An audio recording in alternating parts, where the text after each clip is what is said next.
Shalom pendengar yang dikasihi dan mengasihi Tuhan Yesus Kristus. Kita berjumpa lagi dalam program Waktu Teduh bersama Renungan Harian terbitan Yayasan Gloria. Mari kita siapkan hati untuk mendengarkan firman Tuhan. Izinkan Roh Allah memberi kita hikmat agar kita dapat semakin mengenal, mengasihi, dan memuliakan Tuhan setiap hari.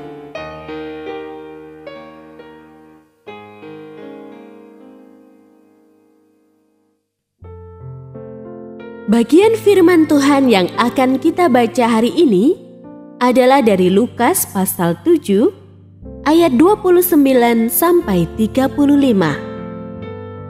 Saya akan membacakan sebagian daripadanya. Kata Yesus, "Dengan apakah akan kuumpamakan orang-orang zaman ini, dan dengan apakah mereka dapat disamakan? Mereka itu seumpama anak-anak yang duduk di pasar dan yang saling menyerukan, 'Kami meniup seruling bagimu, tetapi kamu tidak menari. Kami menyanyikan kidung duka, tetapi kamu tidak menangis.' Karena Yohanes Pembaptis datang, ia tidak makan roti dan tidak minum anggur, dan kamu berkata, 'Ia kerasukan setan.' Kemudian Anak Manusia datang, ia makan dan minum, dan kamu berkata, 'Lihatlah, ia seorang pelahap dan peminum, sahabat pemungut cukai dan orang berdosa.' Tetapi hikmat dibenarkan oleh semua orang yang menerimanya." Pendengar yang mengasihi Tuhan, ayat yang kita renungkan secara khusus hari ini adalah dari Lukas pasal 7 ayat 33 dan 34. Karena Yohanes Pembaptis datang, ia tidak makan roti dan tidak minum anggur, dan kamu berkata, 'Ia kerasukan setan.' Kemudian Anak Manusia datang, ia makan dan minum, dan kamu berkata, 'Lihatlah, ia seorang pelahap dan peminum, sahabat pemungut cukai dan orang berdosa.'"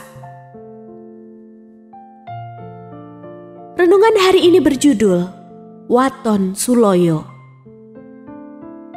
Kaum Farisi dan ahli Taurat memang terlalu.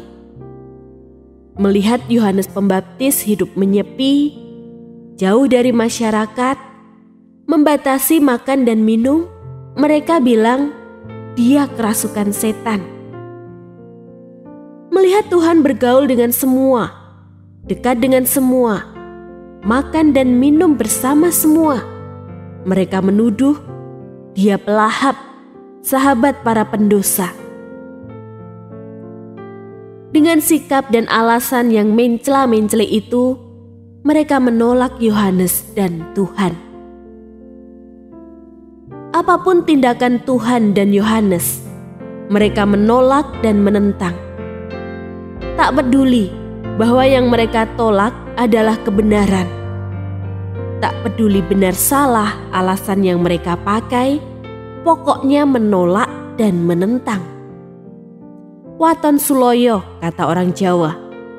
Tidak peduli apakah yang dihadapi benar atau salah, tak peduli apakah penolakan beralasan atau tidak, tak peduli apakah alasan itu relevan atau ngawur, yang penting adalah mencela, mengecam, mengkritik, menentang, bahkan mengganggu, memboikot, menghalangi, melawan. Celakanya, tidak seorang pun sepenuhnya bebas dari kemungkinan terinfeksi virus waton suloyo. Banyak hal bisa mendorong kita bersikap waton suloyo. Kepentingan kita terhalang, wewenang kita dipangkas, pendapat kita tidak dihargai, peran kita dikurangi, kita dirugikan, kecewa, tersinggung, iri hati, benci, dan banyak lagi yang lain. Semua itu mudah mendorong kita bersikap waton suloyo.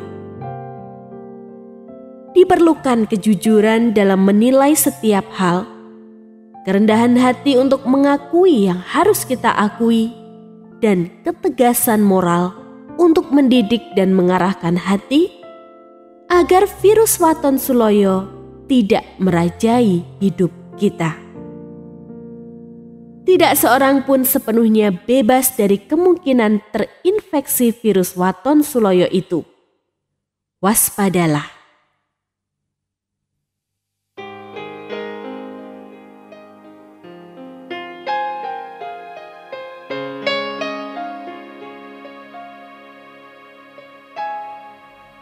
Pendengar yang mengasihi Tuhan, apakah Anda diberkati melalui renungan harian?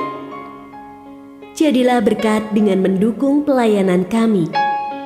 Dukungan Anda dapat disampaikan melalui rekening Bank BCA nomor 4565008880 atas nama Yayasan Gloria.